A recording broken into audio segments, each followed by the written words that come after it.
is a thick book. Are you strong enough to hold this book? Yes! Let's find out. Now hold it. She is strong enough to hold this book.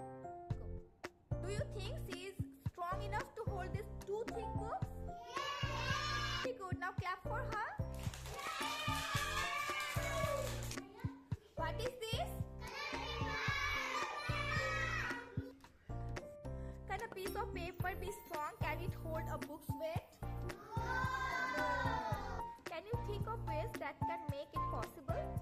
We solved this puzzle together. Look at this.